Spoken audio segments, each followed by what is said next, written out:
अब जो class 12th maths में हमने जी सीरीज स्टार्ट किया था जिसमें कॉम्प्लेक्स नंबर से नेक्स्ट प्रॉब्लम देखते हैं। देखो क्वेश्चन पहले पढ़ते हैं, हम क्या बोल रहे हैं। Let z belongs to C with imaginary part of z is equal to 10 and it satisfy 2z minus n upon 2z plus n is equal to 2i minus 1 for some natural number n। Then देखो question पढ़ने से हमको समझ में आ रहा है कि ये हमारे पास कंडीशन दिया है और बता दिया है कि z एक कॉम्प्लेक्स नंबर है, z belongs to complex number with imaginary part of z हमको गिवन है 10 और ये हमारे पास कंडीशन दिया है। तो ऑप्शन से समझ में आ रहा है हमको n और रियल पार्ट ऑफ z चाहिए। तो देखो हम जानते हैं, एक बात हम जानते हैं, क्या जानते हैं कि z इज इक्वल टू होता है x प्लस आई वाई।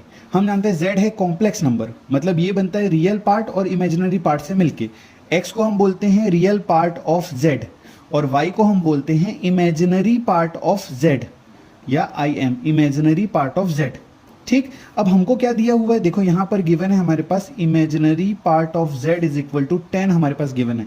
इसका मतलब ये है कि हमारे पास z इज इक्वल टू हो गया x प्लस 10i, मतलब y इज इक्वल टू 10 हो गया ये।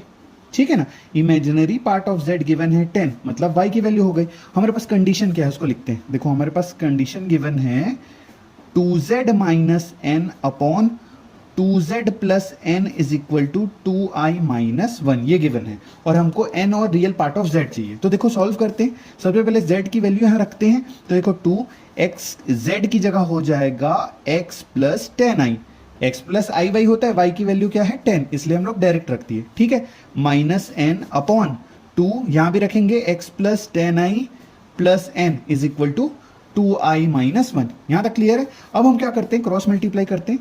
तो क्रॉस मल्टीप्लाई करेंगे और हम क्या करते हैं 2 को अंदर मल्टीप्लाई भी कर देते हैं। तो देखो 2 को पहले ऊपर मल्टीप्लाई करेंगे तो ये हो जाएगा, देखो 2x plus 20i minus n is equal to, cross multiply करेंगे तो यहाँ पहले से 2i माइनस 1 तो है ही, ये इधर मल्टीप्लाई हो जाएगा। तो देखो पहले मल्टीप्लाई कर देते हैं, ये हो गया 2x plus 20i plus n। ठीक है यहाँ तक। अब हम रियल पार्ट को एक तरफ करेंगे और इमेजिनरी पार्ट को एक तरफ। तो यहां देखते हैं लेफ्ट हैंड साइड में हम इसको ऐसे लिख सकते हैं 2x माइनस एन, ये रियल पार्ट हो गया, प्लस 20i ये हो गया इमेजिनरी पार्ट। ठीक है, अब यहां तो पहले आपस में मल्टीप्लाई कर लेते हैं। तो 2i से मल्टीप्लाई करेंगे इस पूरे टर्म में, तो देखो ये हो जाएगा 2 2 जा 4xi, ठीक है, प्लस 20 2 जा 40 और i इंटू आई स्क्वायर हो जाएगा। ठीक है, प्लस ये हो जाएगा 2ni, यहां तक। ठीक है, अब माइनस 1 से मल्टीप्लाई होगा तो ये पूरे टर्म का साइन चेंज हो जाएगा। तो एज इट इज लिख देते हैं minus 2x minus 20i minus n। ठीक है यहाँ तक। अब लेफ्ट हैंड साइड तो एज इट इज रखते हैं, ये तो सेम ही रहेगा, 2x minus n plus 20i। अब हमको क्या करना है, रियल पार्ट को इधर एक तरफ करेंगे और इमेजिनरी पार्ट को एक तरफ। पहले तो वैल्यू रख लेते हैं, आई स्क्वायर की वैल्यू हम जानते हैं माइनस 1 होता है, तो यहाँ से हो जाएगा देखो 4xi minus 40 plus 2ni minus 2x minus 20i minus n। अब हम सेपरेट कर देते हैं, मतलब रियल पार्ट को एक तरफ, इमेजिनरी पार्ट को एक तरफ। तो रियल पार्ट में माइनस 40 है, जिसमें i नहीं है वो रियल पार्ट है, ये हो गया माइनस 2x और ये हो गया माइनस n। ठीक है यहाँ तक। और फिर इमेजिनरी पार्ट में i को कॉमन ले लेते हैं, यहाँ बचेगा 4x प्लस 2n और कहाँ है ये माइनस 20, यहाँ तक। ठीक है, और इधर क्या है हमारे पास 2x minus n plus 20i। ठीक है, अब हम क्या करते हैं, कंपेयर करते हैं बोथ साइड, रियल पार्ट को रियल पार्ट से, इमेजिनरी पार्ट को इमेजिनरी पार्ट से। तो रियल पार्ट में है इधर हमारे पास 2x माइनस n और इधर रियल पार्ट क्या है हमारे पास minus 40 minus 2x minus n।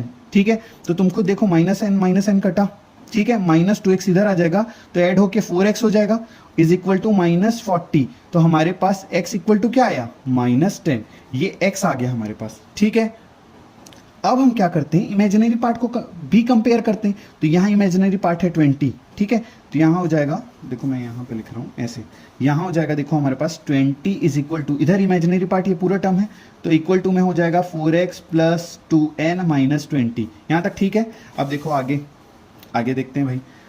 अब देखो हमारे पास x तो आ चुका है तो यहाँ रख देते हैं। देखो 20 इज इक्वल टू माइनस 10, तो ये हो जाएगा माइनस 40 प्लस 2n माइनस 20, ये इधर आ जाएगा तो ये 40 बन जाएगा ऐड होके, और यहाँ है माइनस 40 प्लस 2n।